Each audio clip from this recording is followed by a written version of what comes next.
অতিরিক্ত দূষণের কারণে বুড়িগঙ্গা নদীতে জলজ জীব বৈচিত্র্য নষ্ট হয়ে গেছে অনেক বছর আগেই। এর মধ্যে বুড়িগঙ্গা সহ দেশের নদী, বিল, ডোবা, নালায় বিনা দাওয়াতের অতিথি হয়ে জ্যামিতিক হারে বিস্তার করছে ভিনদেশি এক ভয়ঙ্কর মাছ। নাম তার শাকার মাউথ ক্যাটফিশ বা শাকার ফিশ। জলজ বাস্তুসংস্থান ও দেশি মাছের অস্তিত্বের জন্য ভয়ানক হুমকি হয়ে উঠেছে এই মাছ। একসময় অ্যাকোয়ারিয়ামের শোভা বাড়াতে এবং এর কাছে জন্মানো শ্যাওলা পরিষ্কার করার উদ্দেশ্যে এই মাছ আমদানি করা হয়েছিল। শ্যাওলা খেয়ে অ্যাকোয়ারিয়ামকে পরিষ্কারও রাখে এই মাছ। কিন্তু অ্যাকোয়ারিয়ামের এই মাছ এখন ছড়িয়ে পড়েছে দেশের বিভিন্ন নদ নদী এবং জলাশয়ে। বর্তমানে বুড়িগঙ্গায় জাল ফেললেই ঝাঁকে ঝাঁকে উঠে আসে রাক্ষসে এই মাছ।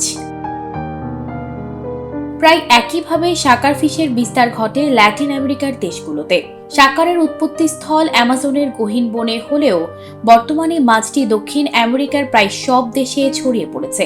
এই ব্যাপক বিস্তারের ফলে কিছুদিন ভোগান্তি পোহালেও বর্তমানে মাছটি থেকে নতুন অর্থনৈতিক সম্ভাবনা দেখছে মেক্সিকোর জেলেরা। মেক্সিকোতে একসময় ডেভিল ফিশ হিসেবে পরিচিত পাওয়া শাকার মাউথ ক্যাটফিশকে প্রক্রিয়াজাত করে শুটকি বানিয়ে পোষা প্রাণীসহ কুকুর বেড়ালের খাদ্য হিসেবে ব্যবহার করা হচ্ছে। শুধু কি তাই, সেই খাদ্য রপ্তানি করে বৈদেশিক মুদ্রা আয় করছে দেশটি। বর্তমানে দেশটিতে শাকার মাছ ঘিরে নতুন নতুন উদ্যোক্তা তৈরি হচ্ছে প্রতিনিয়ত। শাকার মাছ প্রক্রিয়াজাত করতে দেশটিতে এরই মধ্যে তৈরি হয়েছে একাধিক প্রসেসিং ফার্ম। এসব ফার্মে জেলেদের থেকে মাছ সংগ্রহ করে মাছের ছাল ছাড়িয়ে বিশেষ পদ্ধতিতে কাটা হয়। এরপর সেটি ফ্রিজিং করে শক্ত হয়ে আসলে আলাদা আলাদা টুকরোয় কেটে নিয়ে ড্রাই মেশিনে শুকানো হয়। পরবর্তীতে মাছের টুকরোগুলো শুকিয়ে এলে মোড়কজাত করা হয় শাকার ফিশের শুটকি।